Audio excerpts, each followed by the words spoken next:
outside, so you need to use a microphone.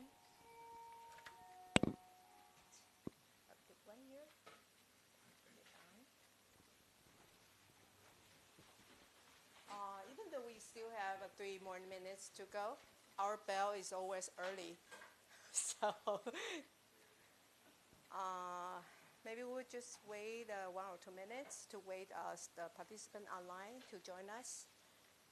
We're a little bit.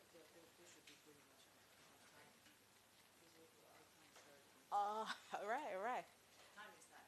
Time is time, right. So anyway, let's just start. Is that okay? So my dear colleagues and students, it is really our pleasure, great pleasure to have Rex Bernardo to be our department.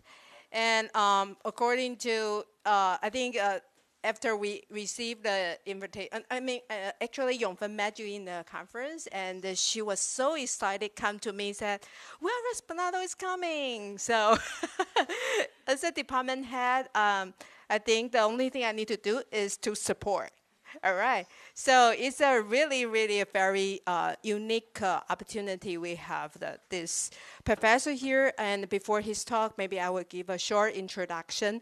Dr. Rex Bernardo is now the professor and chair in corn breeding and genetics in the University of Minnesota. And I think Dr. Bernardo got his bachelor in Philippines in 1984, 83. But after 5 years, got a PhD. So in the University of Illinois. So you can, from the experience, you can know maybe he's really smart guy, really. So anyway, I think maybe many of you already know him very well, maybe from the papers, from the Vita. And actually, as a statistician, I'm so impressed about the methodology, the G-blob.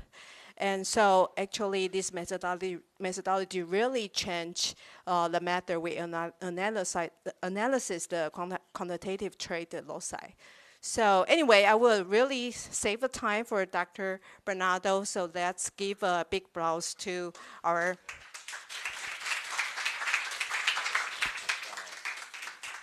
Well, good morning. Can you hear me? Good morning, and thank you for the warm welcome and your kind hospitality. I've been here in Taiwan. This is only my second full day in Taiwan, but I've met many friendly people, enjoyed very good food, rode on a fast train, and seen a lot of motorcycles during my time here. I should tell you how Professor Huang and I met. So we were at this plant and animal genome meeting in San Diego, and I was just walking down the hallway, and there was a group of 4 people that stopped me and said, could you take a picture of us? And I said, sure, I'll take a photo of you. And then that's how we met, and then Yongfen and I found that we had common connections. We worked with some of the same people in France. She spent time in France. I was there in France too for some time, and I said, you know what? I've been thinking of wanting to come to Asia sometime, to Erie in the Philippines, where my family is, and maybe stopping by Taiwan, because it's really on the way back to the United States. So thank you again for arranging this trip. I appreciate it so much. And because the first time I met you was taking a photo of you, I think I should take a selfie of us in this room over here. Yeah, here you go. I've never done this before. Ah, look at that. Yes, there you go. So I can tell my department head I'm not just having a good time. Well, I am having a good time in Taiwan, but I'm also working. So I'd like to talk about some lessons that I've learned in plant breeding. When you begin to talk with this kind of title, it simply means you're old. And you have no new things to present, right? So you're just talking about old things. Well, I'm kind of joking. But when I do look at I began my career in plant breeding in 1983, and I think, wow, that's 40 years already. And that's a long time. So I'd like to talk about some lessons I've learned in plant breeding really in the last 40 years. In fact, an alternative title for my talk today is Plant Breeding When I Was Young, Now That I'm Older, and When I'm Dead. Because when I'm dead, well, I can say anything and nobody will say, he was wrong, he said the wrong thing, and that's perfectly fine. And I'd like to organize my talk around the definition of plant breeding. So plant breeding is the genetic improvement of plants for human benefit.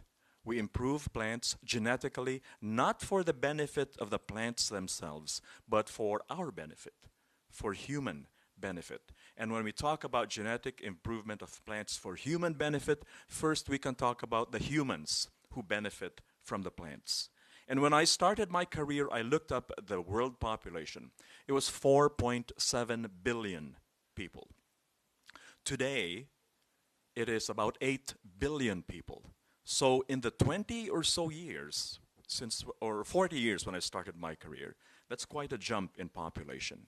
And then projecting 40 years forward, the population will continue to increase, not that much, but by about 10 billion in the year 2063. And so we have an increasing human population, more mouths to feed, many different kinds of human needs that need to be met. And as we know, these human needs are the typical human needs of food for us, feed for the animals that carnivores eat, food, feed, fiber, meaning clothes, some fuel, food, feed, fiber, fuel, fun would be another human benefit, the beautiful flowers or the grass that we see. I mean, these are the kinds of human benefits that we can talk about. But now in this day and age, I mean, those are basic human needs. And we've seen that the types of human needs that plant breeders would try to breed for are actually becoming more diverse. For example, have you thought of the human need called convenience? People like convenient things.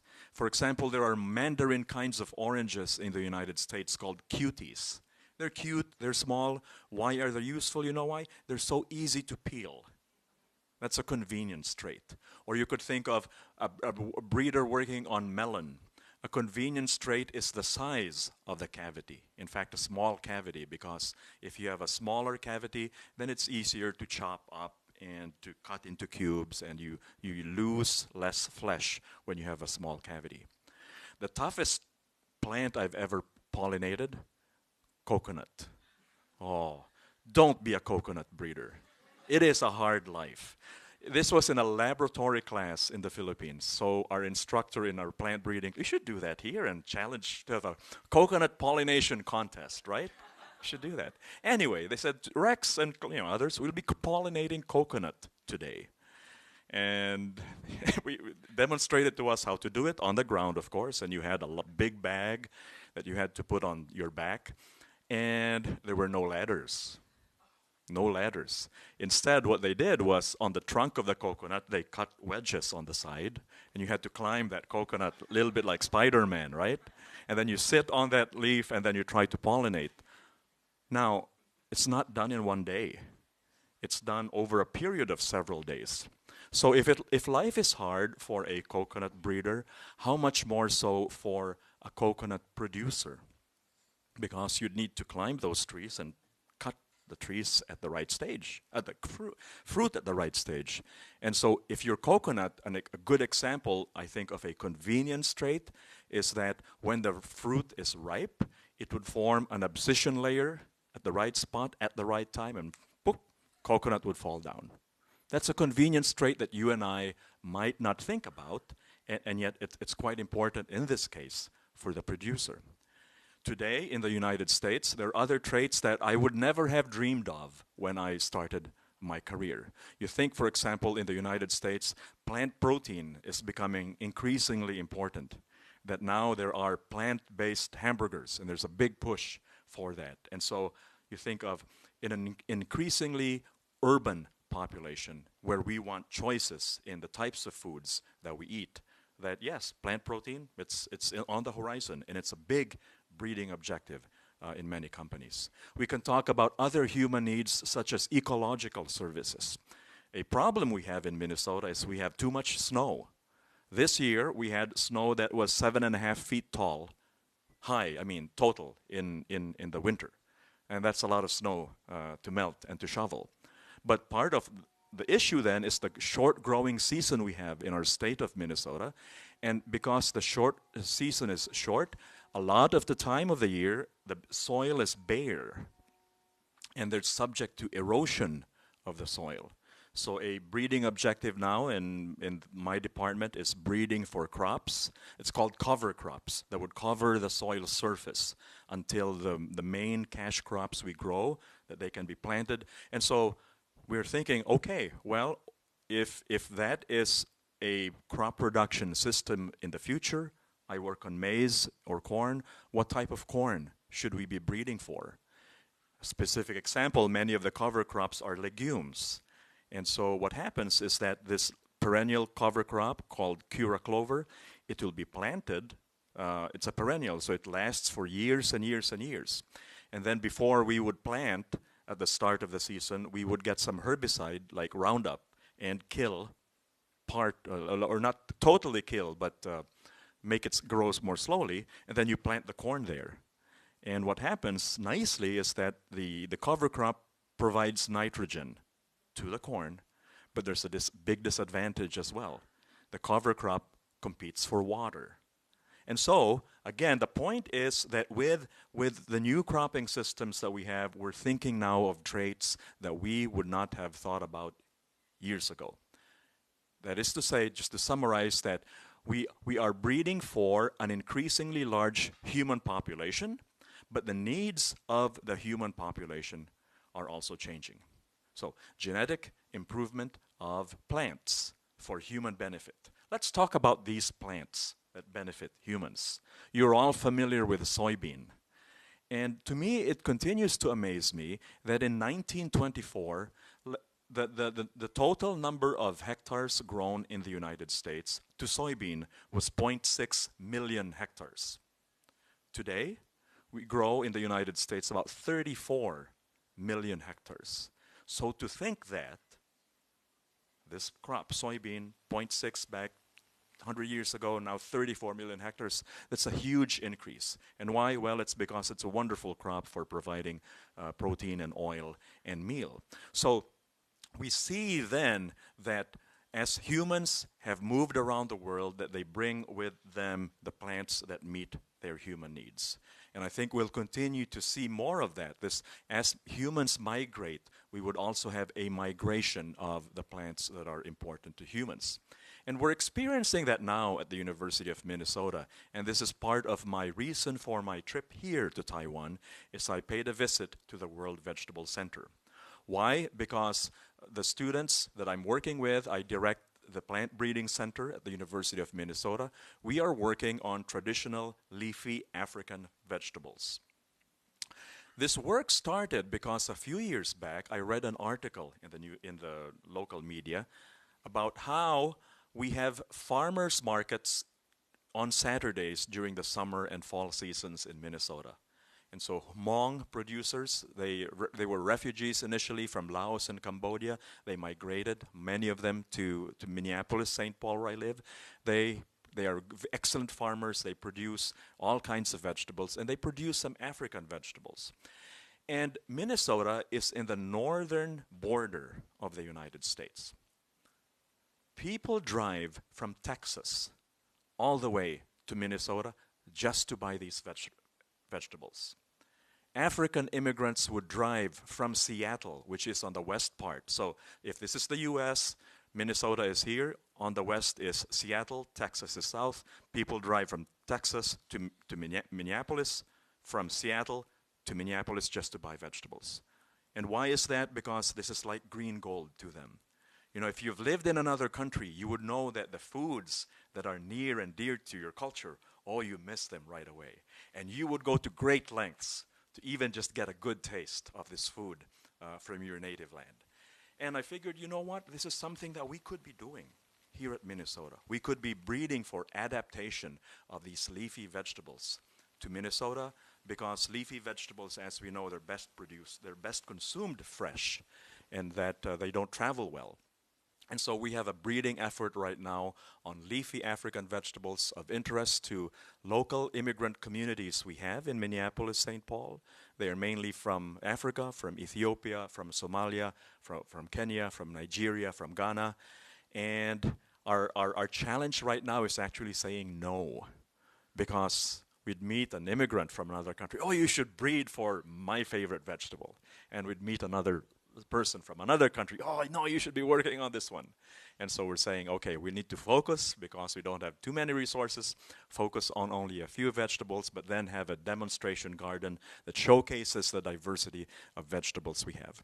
And this is a fully student-run breeding effort, all volunteer effort by masters and PhD students.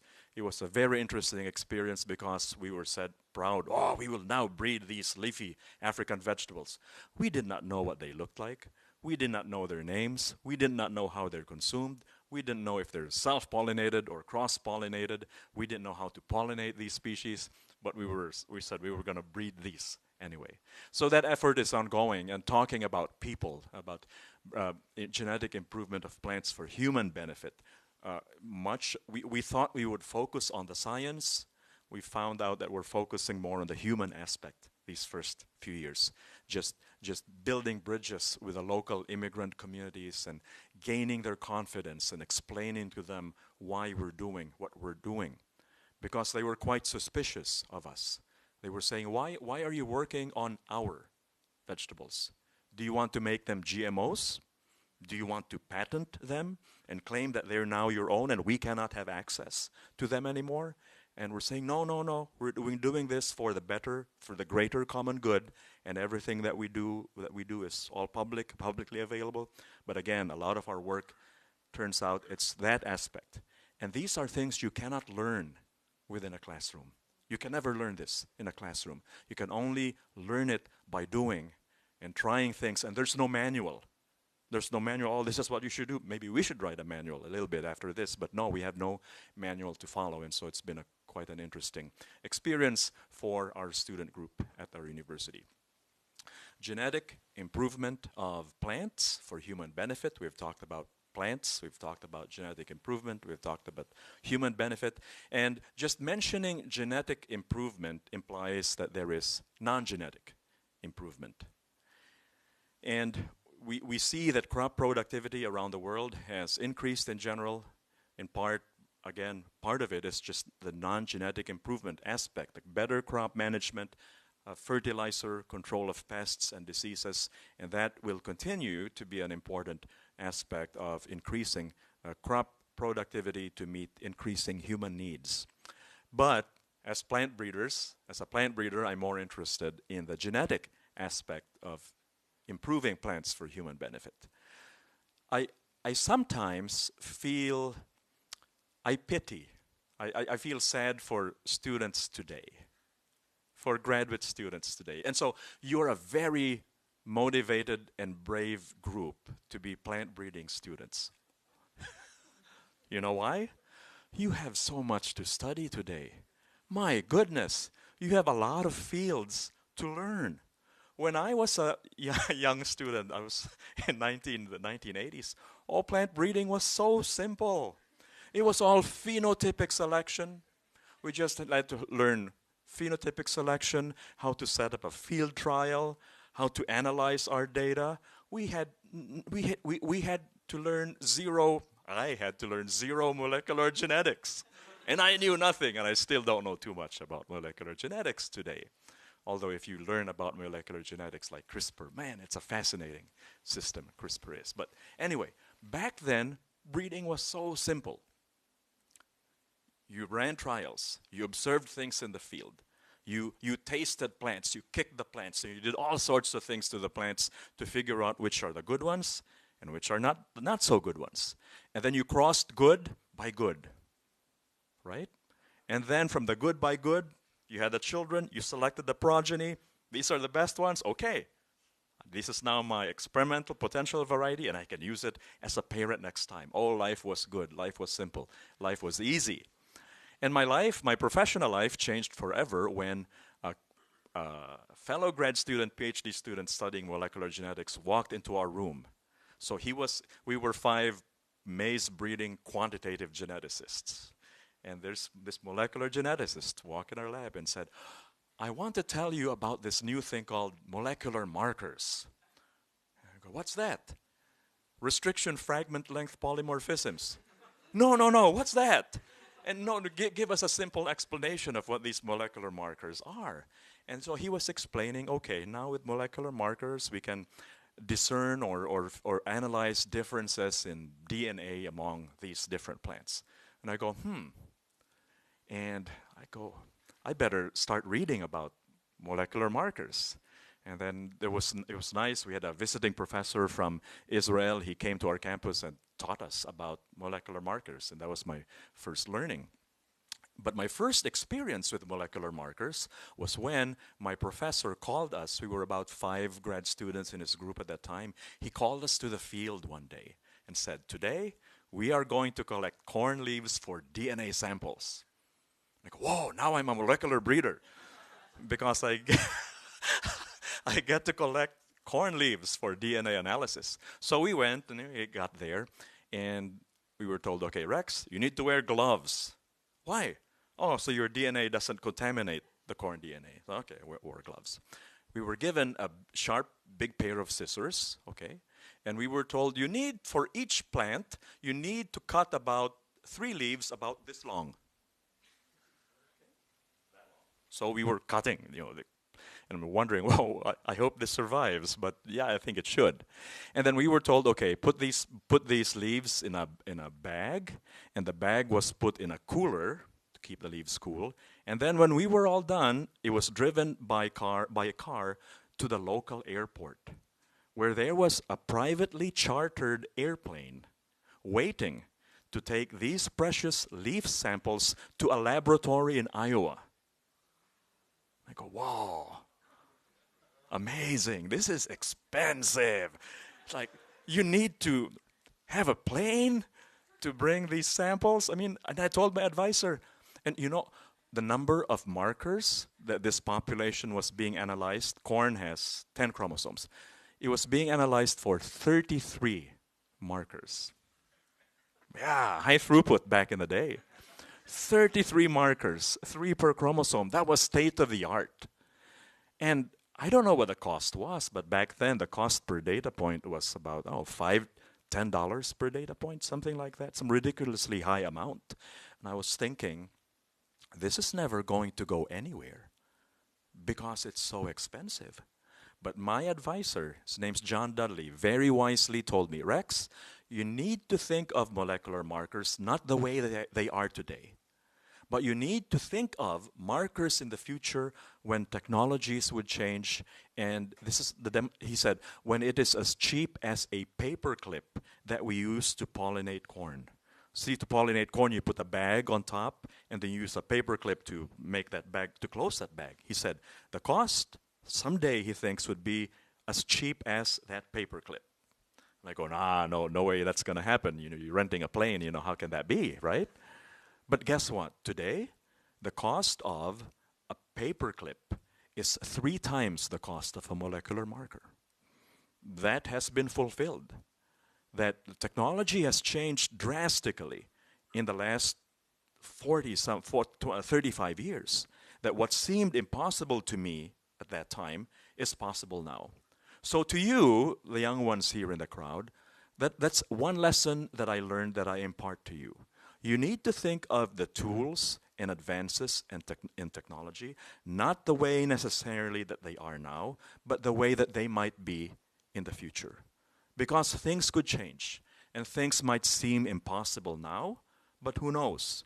And it doesn't always happen that way, right? But it could be that there could be technological advances that would permit the use of tools in plant breeding in ways that we might not envision today, but might be possible in the future. My favorite example of trying to envision what this technology might look like. We all see drones, right? How drones have been important in plant sciences. I like drones, but if possible, I would like underground drones. If we can have machines or gadgets that can go underneath the soil and take measurements, oh, sign me up. I would like that one. Because for me, yes, drones are nice, but yeah, I can measure also plant height by myself in the field just with a good old stick. It takes time, but that's what my grad students do, by the way. But the underground parts, I mean, those are a lot harder to measure. And so the way to get it done is you tell an engineer, no, this is impossible. And the engineer would tell you, no, we can do this. And so, again, you need to think of technologies of how they might change in the future. If I were to summarize my career to date in one word, that word would be prediction. I've devoted much of my career to developing ways to predict performance of corn hybrids, of corn lines, of plants in general. And why that was, how that work became started, was I was working with a private company back then. From 1988 until 1997, I worked for a private company. And the situation was we had a lot of potential hybrids that we can never test. Meaning, for example, in hybrid production, you make crosses between inbred parental lines from one population and parental lines from a second population. And let's say in the first population you had 100 parents, and in the second parent you had 80 parents. 100 times 80, that's 8,000. And there's no way, in terms of resources available, that a breeder could test all 8,000 possible combinations. The breeder could probably test at that time maybe 10 or 15% of those possible combinations. Meaning that in that situation, there's a group of about 7,000 hybrids that never would get tested in the field. And because they never get tested, well, there's no chance of them ever becoming a hybrid. And the question was, are we missing some good combinations in this, say, 7,000 that we do not test? Are we missing some good combinations? And so I was busy at that time trying to think of what are ways to predict performance. And I actually remember that moment that the idea came to me. I was just pacing around my room and looking at the bare floor. And I remembered the class I took. It was taught by an animal science professor on how to predict the milk yield of a dairy bull. Okay? How much does a dairy bull yield? Phenotypically, it is 0, but genetically, it has genes that affect milk yield that it would pass on to its female progeny. And the situation was quite simple. What the animal breeders would do is they would look at the female relatives of that bull. They would look at the mother, half-sister, female cousins, and so forth. And they would take the performance data on the relatives and use those data to predict the performance of each bull.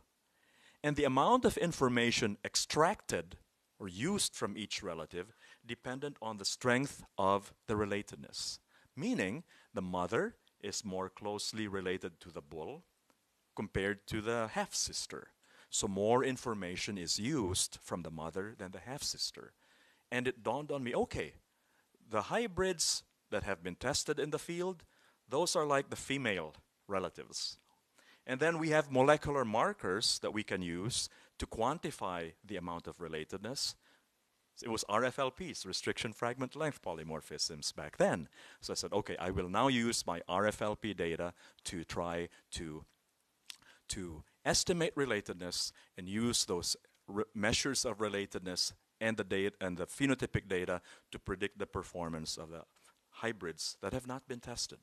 And so that's what I did, and that's procedure is now has become known since as GBLUP, Genomic Best Linear Unbiased Prediction, which is perhaps the most widely used evaluation method in livestock today, and it's also used in plants. I never thought of calling it by any other name because I thought, oh, it's pretty simple. You use a well-known procedure, but now you substitute molecular marker measures instead of pedigree, and you do the predictions. In fact, one of the reviewers of that article said, you know, I don't know if this is worth publishing. Just because what did you do? You just used BLUP and you used markers and you put the two together to make predictions. And I said, yes, I understand that. I wasn't too original, really. But it's never been done before, and I think it's a useful procedure. And so I'm glad that it was accepted for publication back then. Now, a main limitation talking about the tools we have was computing power during that day. The first G-blob calculations were made on a 386 Pentium level kind of machine. The young ones here won't even know what that is. It's just a really slow kind of machine. But this one you might appreciate. How much memory does a laptop, RAM does a laptop have today? 32 gig? 32, is that standard? 32 gig? Some say, oh, mine has 64 gig. No, that's fine. So we're 32 gig, let's say 32 gig, okay? Back then, the amount of memory on my computer was 16 meg. Huh? 16 meg. And I had to, and it was before days of Amazon or online ordering, so I had to actually pick up the phone and say, I want to order a computer with a lot of memory. How much memory do you need? I need 64 meg. And there was silence on the other side of the line. And then finally, the sales lady asked me, what do you need 64 meg for? And I had to explain, well, I'm doing, calculations that have matrices that, that require a lot of memory. That's basically what I said. And to me, that's funny because back then, when you have 64 meg, only 64 meg of RAM, you do all sorts of computational tricks even just to save memory. The statistician here might appreciate that. I was saving the elements of the matrix on the upper diagonal and the inverse elements on the lower diagonal and using a vector to save that data, so you can relate to that. And now I don't even think of these because, we have these large machines that make these calculations so fast. Back then, I would run a blob analysis. It would take me sometimes 2 weeks for the calculations to get done. And my colleagues would complain, oh, it's taking too long. And I go, well, if you had to grow the corn in the field, it would take you even longer than 2 weeks. So please be patient, please. And now we don't even talk too much about computing power. And again, just anticipating changes in technology and what can be done today, and what can be done in the future that wasn't possible in the past. Talking about future changes in technology, has anybody used ChatGPT here? I used it 10 days ago. What do you think? It was okay?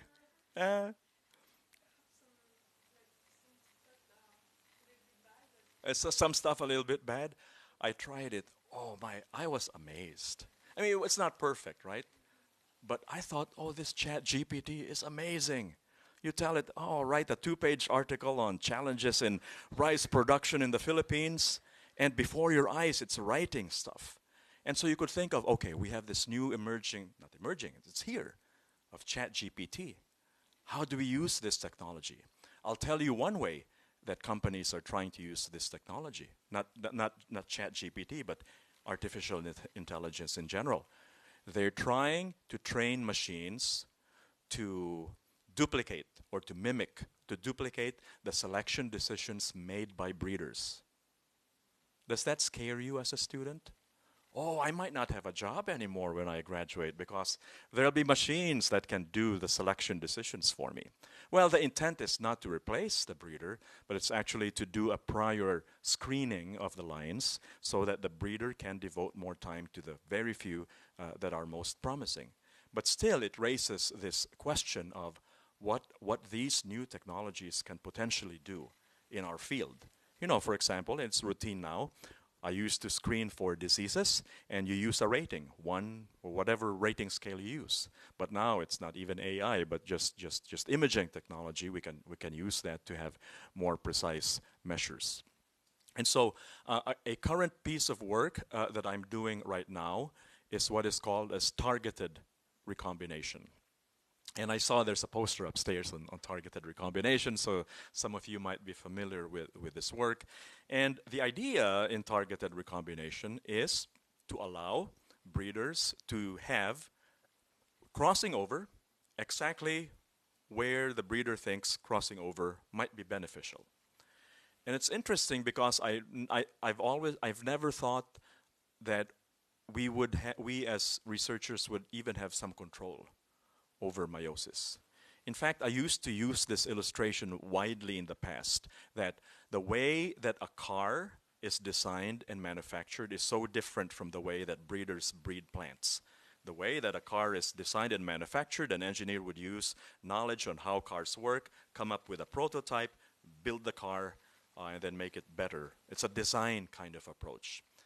And this is, if a plant breeder would design cars the way a plant breeder breeds plants, this is what would happen. You would take a high-performance car, a Ferrari. You would take another high-performance car, a Porsche. You would exchange all different parts of that Porsche and Ferrari, and you would shuffle the parts and select what's the best combination. And then you now have a hybrid, if you would, between a Porsche and a Ferrari, and you repeat that process. And you think, well, you know, that doesn't make sense. Why would you make a car that way? Well, it's because we cannot control that shuffling, right, of how the different parts are moved, or car parts are shuffled, or in this case, how different genes are shuffled. But now we're looking at an age where at least some control over that aspect of the breeding process might be possible. For example, there are now technologies that use CRISPR. CRISPR-Cas makes a double-stranded break and can induce recombination during mitosis for somatic cells. And that type of recombination is known to be heritable. And there are genes that are known to increase the frequency of crossing over throughout the genome. We found, though, that it's actually better to try to decrease. If I could choose one or the two, I would choose with decreasing recombination, because I don't want to undo the good recombinations that I already have. And my dream is, if I could only have a magic compound and I could spray the plants, and then it doesn't have recombination anymore. That would be the best thing. I don't think that's going to happen, but you could think of, well, can you control temperature, water, whatever else to control the rate of recombination? So, to summarize, genetic improvement of plants for human benefit. Human population is growing. The types of benefits that we expect from plants would continue to include the types of benefits we've expected in the past, and new benefits for an increasingly urban population, as well as concern for things in the environment, especially with climate change. And we have both plants, both old and new and emerging, that would be needed to meet these human needs. There will continue to be improvements in non-genetic improvements in crops, and we could expect genetic improvements in crops, both in terms of, a lot of it in terms of technology. If we look at plant breeding, we need three things for plant breeding to be successful. Number one, we need tools, we need resources to do crop improvement. Number two, we need good teams of people to do that crop improvement work, and that's where you would come in. You are a next generation who would be involved in improving crops for human benefit. And third, we need good germplasm. Tools and resources, people, germplasm. Take out one of those three, it's like a three-legged stool. Take out one of those three and the stool falls down. So in the back of our minds, we need to be thinking of people, tools, and germplasm. And thinking of people and tools, I think my last piece of advice here to this group is you need to be learners and continue to be learners. You're learning. It's a lifelong process. It does not stop when you graduate with your degree here at National Taiwan University. And you need to set a foundation for yourself to continue learning. You need to not just rely on the things you learned in classroom. I look at myself as an example.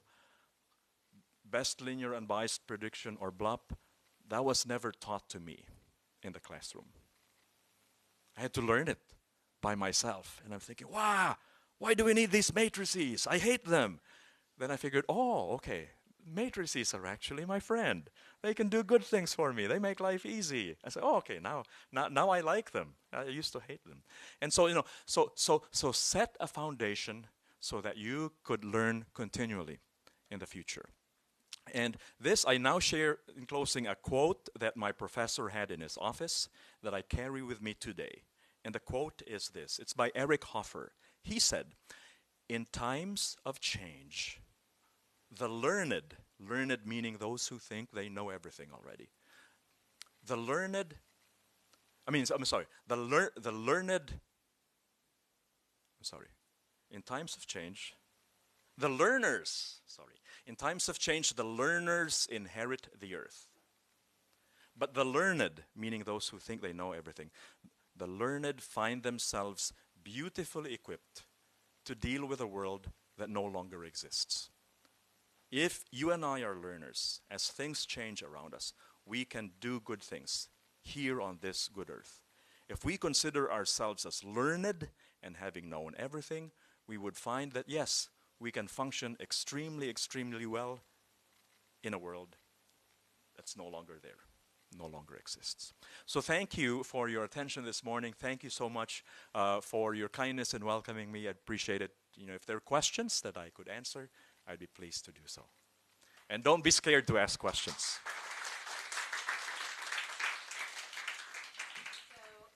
Well, it's very inspiring, and even without the slides, I think we deliver more words and more spirits in your words. So now we are accepting questions from students and also the audience from online YouTube.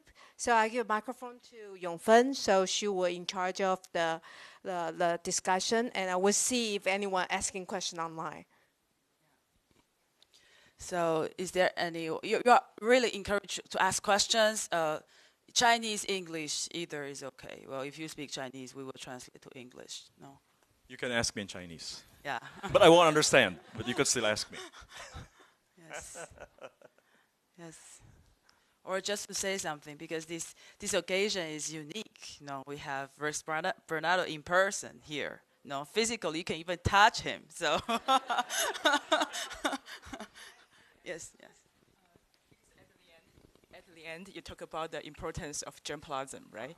I'm wondering, because right now we can sequence all the genomes. Do you think the crop genome still possess enough variations that we can use to manipulate or to recreate the trait that you said for humans' needs that may not exist before? Yeah. Well, thank you. So yes, talking about germplasm, in my main crop, which is maize or corn in the United States, I was hired as a professor of corn breeding, but I was told do not breed corn because the companies like Corteva or Bayer Crop Science, they do a great job at breeding corn right now. And when you look at these major companies, they all have good people in the breeding programs. They're using pretty much the same approaches, same methodology, same techniques, perhaps differences in specific applications or scale. What differentiates corn breeding programs right now is germplasm. And I know of companies who are suffering just because, again, they can have all the technology they want. They can hire the best students, PhD graduates, but they're just suffering. They do not have a competitive germplasm base compared to the other companies. And to me, that just tells me that if I were to focus, all three are important, but in a way, it's the germplasm that's that's most critical and important to focus, especially because if you get behind on the germplasm, it's hard to catch up. If you get behind in people or methodologies, you can buy new machines and license new technologies, but germplasm, it can be a dead end in corn. So, to the question, do we have enough genetic diversity? I think for highly quantitative traits, we will continue to have genetic diversity. Why is that? Well, if I'm working on homozygous lines and I have one locus and only 2 alleles per locus, I have 2 combinations, okay? If I have 2 loci, 2 alleles per locus, I have 2 squared. That's 4 combinations. If I have 10, I have 2 to the 10th. If I have 1,000 loci, that's 2 to 1,000. That's a lot of possible combinations. If I have multiple alleles, let's say I have 6 alleles at a locus, that's 6 to 1,000. And that's a whole lot of combinations that would take a long time to exhaust. And I think that's what we're seeing. We're seeing, for example, that in corn, I talked about a male population or two main populations in corn. On one side, there probably are about 8 important founder lines. On the other side, maybe 8, 10, a dozen, meaning not too many. And we're still seeing this genetic progress. In soybean in the US, it's extremely narrow, probably about 20 or so founder lines of the entire germplasm base for soybean in the United States. I have a colleague working on barley breeding, and he was very successful. All he did was he recycled his lines, elite by elite, good by good. And he told me, I remember this, what he told me. He said, Rex, I tell my enemies to use genetic diversity. End of quote. Meaning that in his mind, well, I'll stick with elite by elite and I'll be successful. If I want to beat you, I'll tell you use genetic diversity. He's exaggerating a little bit, I think, but there's a lot of truth, I think, to what he said. Now, that being said, as important it is to focus on elite germplasm, it's important to also have germplasm coming in at the start of the pipeline, some pre-breeding kind of effort. And that type of effort, it's long-term, it might not be beneficial right away, but we cannot overlook it either for long-term breeding programs. Okay. So because with those Masters 1 students, during our course, I have prepared you to ask questions. So you should have your questions to ask. I want to give your credit to yourself. I can also ask questions for you, but for example, Kuan Yin. I didn't prepare him, but he needs a prize. Okay. I'm a student of biostatistics master, and I'm curious about what's your in the blob model we have kernel, and what kernel describe the relationship or the distance between the different markers or genetics, and there's a lot of kernel, and what's your point of view and thinking about the kernel? Yes. And how can we define the distance between or relationship between different markers or? Okay. Well, thank you. So the way it works right now in applications of BLUP, best linear unbiased prediction, is there are 2 ways to go about it using molecular markers. One is to estimate the marker effects in a group of related individuals. Okay? But the other side of the coin is to use to estimate marker effects in a related set of individuals. The other is to use markers to estimate relatedness. And both have been found to be equivalent to each other under simplifying assumptions. Or in other words, G-BLUP is equivalent to ridge regression BLUP.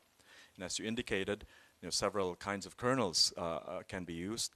I think what we have seen so far is that it's actually quite robust. There's a shrinkage factor, for example, that is used in ridge regression. It's actually quite robust that you could plug in a variety of shrinkage factors, and the power to predict, the predictive ability actually does not change that much. So in fact, what I sometimes do today is, another change is when I was in grad school, we had to learn all these methodologies to estimate heritability, for example. And now I often do not estimate heritability anymore in the traditional sense. I just use cross-validation because heritability can vary from 0 to 1. So I just sample that grid 0 to 1 and ask, well, which one gives me the best predictive ability, and I'll use that. So yes, there are many possible models, possible shrinkage factors, but overall, I think there's a robustness that we have, especially if you have a large data set. Yeah. Great question. There's a He question needs an online. A. He needs an A. Oh. Yeah. Well, he's professor. Please please give him an A. So there is a question from online. It's a third-year undergrad. Thanks for this great presentation. I'm wondering what kinds of attitude would you maintain when facing difficulties during learning new technologies, new knowledges you haven't learned before? What attitudes okay, what attitudes when you're having difficulty? Oh, wow. First is you cry. You get mad at your advisor. I'm kidding. You write an email that expresses yourself, but don't send it, or send it to yourself, right? No, seriously though, learning takes time, and learning takes effort, and learning takes perseverance. And for me, I have come to accept that there are some things that I can never fully understand, because it's just too complicated. For example, my math background, it's not good. It's not that good. And sometimes when I encounter something that's very heavy in mathematics, for example, I'm working with a postdoc right now who has expertise in optimization theory, operations research, and he's doing stuff and showing me stuff. I go, I don't understand this thing, but you're the expert. And I trust you, and I trust your expertise. And so what I would do is, well, I would try to learn just what it is about, the basic concept, what it does, but the details, I don't even try. And again, we are, I mentioned I pity students today because you have to learn about so many things. I was once at a conference in Chicago, and I asked the group, these are professional plant breeders, what do we need to be teaching students today? And the answers came quickly. Oh, they need to learn about phenomics, they need to learn about machine learning, bioinformatics, they need to learn how to be good teammates, professional skills, communicating well, and so forth. I said, okay, good. Now, we want our students to graduate in time. We can only have a fixed number of courses in our program. Tell me, what courses do we take out? 0 answers. 0 answers. They could not share with me a single thing that they were willing to say, we will not teach this anymore. Yeah, it's still kind of important, but there's new important things. And so that's the area we face, that you need to know a lot of, you need to know things about, you need to know something about a lot of things. And so what I encourage you to do is play to your strengths, okay? If you are mathematically inclined, focus there. If math is not your thing, but you like to do things in the lab, focus there. Now understand each other, of course, and be part of a team. A lot of plant breeding today is teamwork. And so the beauty in a team is then, well, you have people with different strengths coming in, and then you complement each other. And so that's my advice. If things are hard to learn, well, try, but don't beat yourself up because you can't learn it, because it's naturally hard to learn, but focus on your strengths. We live in a society where you say, well, you got to take care of your weaknesses. And in a sense, that's important. But I think we're more productive if you can focus on what you're naturally good at and what you're naturally talented at. We have 2 questions from online, but if there is any questions here, I will prioritize the questions here. One here. So this one, we have also 2 questions here. So first Steve, and later on there will be a question for a freshman. Okay.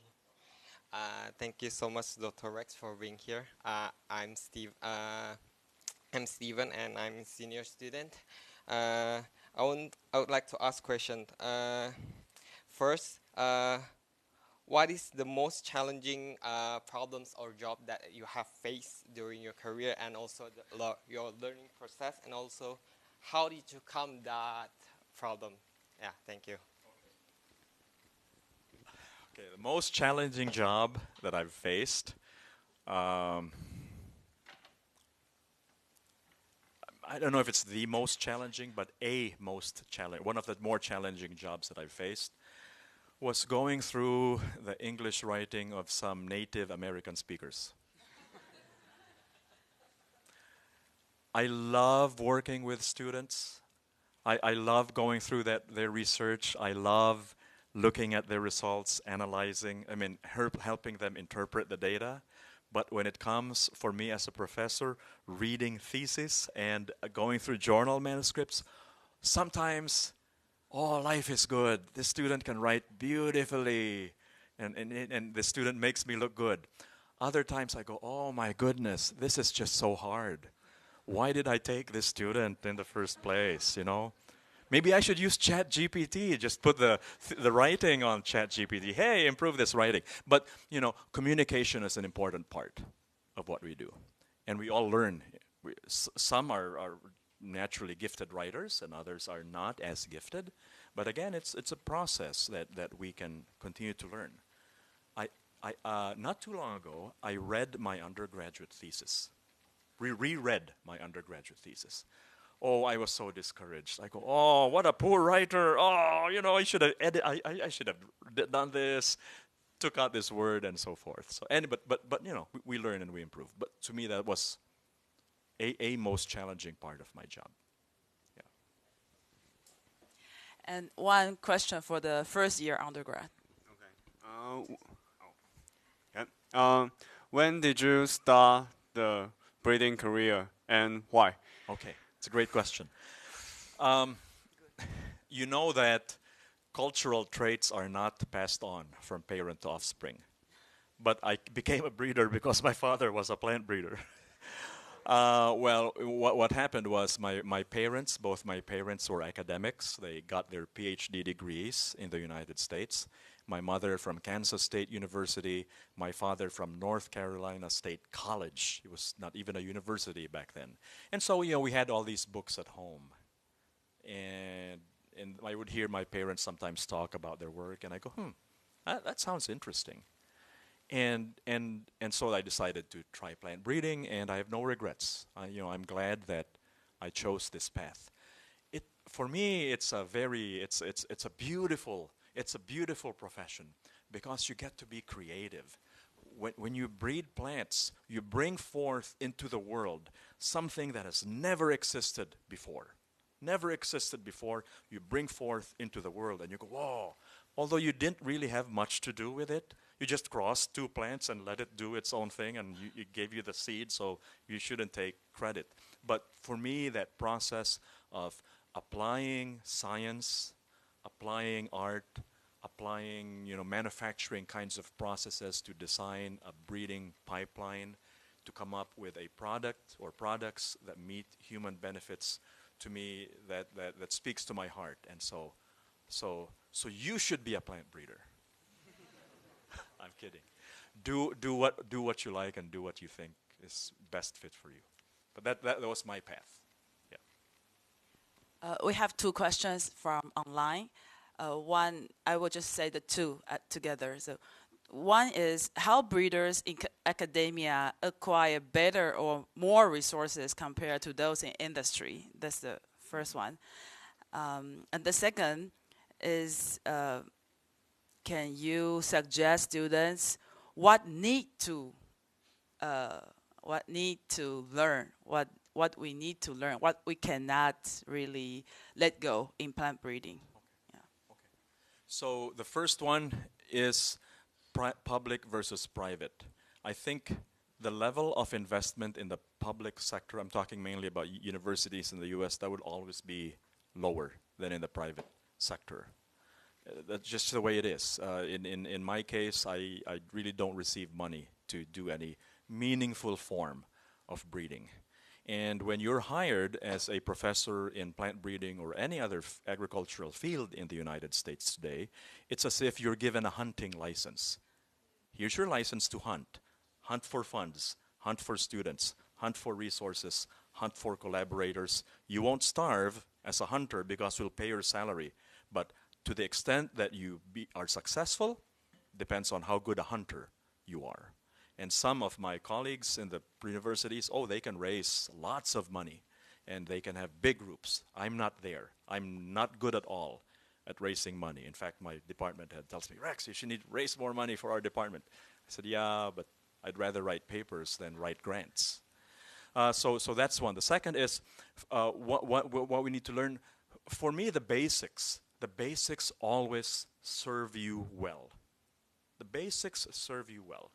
If you know basic genetics, Mendelian genetics, for example, if you know the basics of botany, plants, flowers, floral biology, and so forth, those serve you well.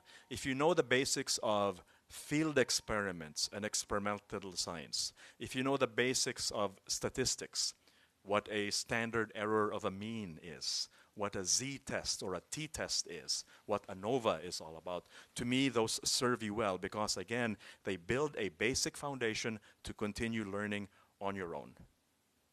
And that serves you well for the future. So for me, stick to the basics. And when I have a PhD examination, oral examination, that's what I tend to focus on. Focus on basic questions. Because in my mind, if it's really complicated and detailed, you could always look at a book and look at the details. But if you don't have an understanding of the basics, then you're missing something to build as a foundation for future learning. There's a question here? We have a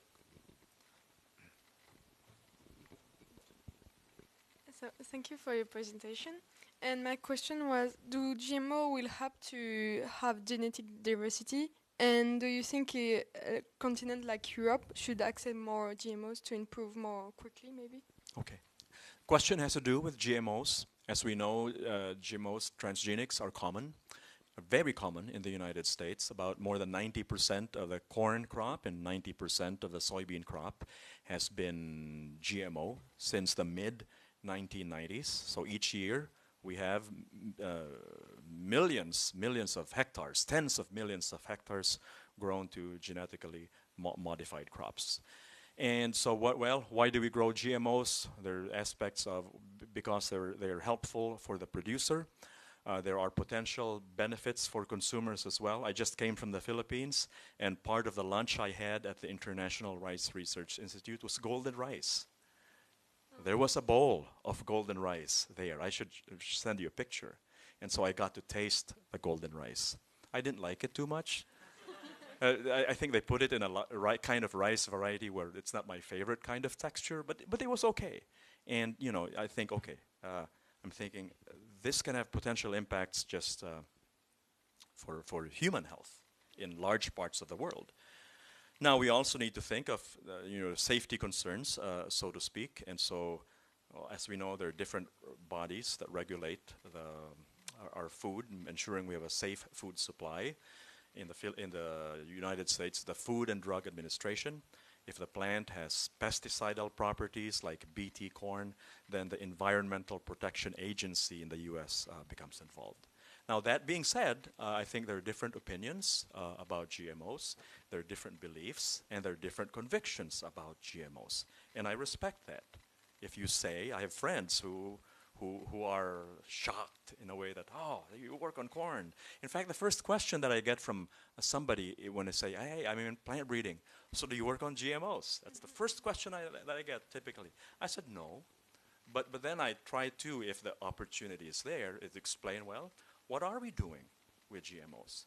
And I tell my friends, you know what, I'm perfectly fine if you're against GMOs, as long as you understand what's involved in the science, and you don't spread false things about this technology on Facebook or Twitter or whatever else.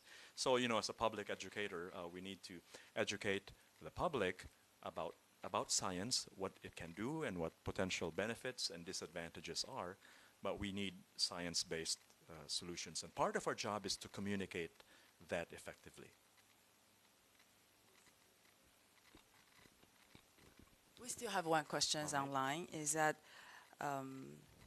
according to your rich experience, could you suggest some future development in plant breeding?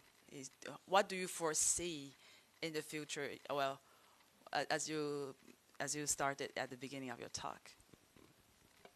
Okay, if I had a crystal ball, what would I project about plant breeding? I think it'll be more of the same. I think it'll be more of the same kind of trajectory, that we will have more tools available to potentially use, that we would have more challenges in plant breeding with a growing population, with decreasing resources. Water, for example, is a huge thing. But climate change, higher CO2 levels. So I think in the future would be a lot of the same thing, but perhaps even more diverse kinds of problems that we'll be facing, and perhaps more diverse, useful tools at our disposal, and smarter plant breeders. And I have a question for young people, is that how is the job market in U.S. for plant breeding graduates? For plant breeding graduates in the U.S., it is quite good. It's actually quite good. And you can get jobs at different levels. That if you get a bachelor's, most of our graduates in our university, they go to industry. We only have very few who would become professors. Maybe it's because they see the type of work that Rex does, and they go, oh, we don't want to be like him. So let's not be a professor. Let's go to the industry instead. But most of them go to industry, and you have varied jobs. If you have a bachelor's degree, you can work as part of a larger, you always are part of a larger breeding team, and you would have different jobs that would be appropriate to your level of expertise. And then there are master's degree holders who would also go on to industry. And in fact, in the industry, the degree you get almost doesn't matter. And I say that because I have a graduate student, former graduate student. He finished his master's, but now he's head of his team, supervising a lot of PhD level graduates, actually. And then you go to the PhD level, and there are varied jobs. Many of my graduates in plant breeding have actually gone more the data scientist route, because that's what they focus on. So out of my 4 most recent PhD graduates, 3 of them are more data scientists in large breeding organizations. And they're seeking, again, the opportunities are there, and they're seeking quite a wide range of talent. And what they're looking for is this. Number one, can you continue to learn, and are you teachable? Can you be taught the way we do things? Number 2, can you be a good team player?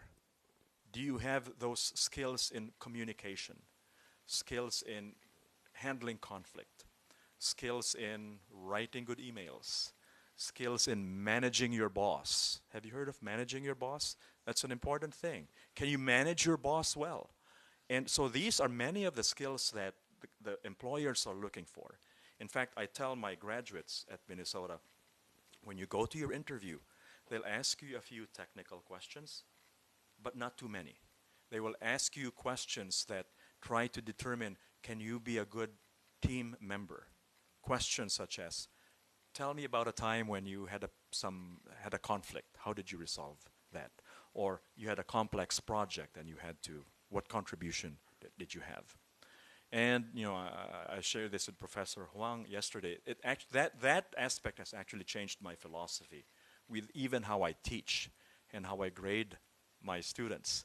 Because I figured out, when you get your PhD, nobody looks at your grades. I tell my PhD students, you're studying too much in your courses. You should devote a bit more time to your research. But no, I haven't been too successful there. I tell them, nobody's going to look at your grades. They'll evaluate, can you be a good employee? Because you graduated from Minnesota or National Taiwan University. We know that you know your technical stuff. But can you function well as an employee in the larger organization? And with that, I actually changed my grading philosophy. I tell them, hey, I'm not grading you anymore. You tell me what grade you want. Or, no, you tell me what grade you deserve. You think you deserve in the course, and I'll give it to you. And I did that for 2 semesters, and the students seemed to like it. And some would say, oh, yes, I need an A. Oh, you get an A. Some would say, oh, I didn't do as well, actually. I think I need a B. Okay, you want a B? Here's your B. And again, grades are one thing, and I paid attention to grades, but there's more. It's more to life and preparation than grades, anyway. I can't believe I'm saying that as a professor, but I'm saying it anyway. It seems that there is a last question, really last question, because we still have other courses after. First of all, thank you for your lecture. I have my question. I have two questions, but the first is like how do you like think about like problem solving? Like what is like some advice you would give to us? Like if you have like face a problem, how do you think? How do you like steps or what is your opinion? Second is about like the African crops that you say in the beginning. Like how can you prevent this to not like spread to like and a fight with the like native like plants, or do you have any? Yes, two great questions. Let me answer the second first. So yes, what you described with the African species, that's called as invasiveness, and there is a real danger that when we move plants from their native habitat, that they would take over the landscape. So invasiveness is something that we need to be aware of. For example, I like kangkong, Ipomoea aquatica. Kangkong is 空心菜. We cannot grow that in the US because it's considered as invasive, for example. And so my last grant proposal for African leafy vegetables, it was not funded. And a big reason was concerns for invasiveness of these species that we're working on. Your first question was, how do I solve problems? You might have heard of this assessment called Strengths Finders. It's like a strengths test that tells you what you're naturally inclined at. And my number one strength is strategic. I'm not saying that to brag, it's just how I'm wired. Meaning when you're strategic, you see a situation, you see a problem, and then you see, what the red flag, what the potential problems, red flags might be, and you see the solution. So it just so happens that I'm naturally wired that way, that when I see the problem, I try to see, okay, what's the solution? What are the barriers or difficulties in solving that problem? And then you need to talk to others, talk to other people, because when you talk to other people, then they might bring different perspectives that you don't see, and so that aspect of working with others is always helpful in problem solving. All right, so I think it's time limitation, so I think we cannot take any more questions, but we are very, I think not only myself, I think everybody enjoyed the talk and the interaction. So in Taiwan, we also face a climate change, water shortage, and also I think there's a very interesting point you mentioned. Maybe we can breeding for convenience. It's a good point. So anyway, actually in Taiwan, we also need local breeders, not only USA, and also we need professors. Actually, we have 2 vacancies right now. So if you have someone can recommend to our department, we will very appreciate that. So anyway, I think everybody enjoyed the talk today. So let's give a big hand again to Rex.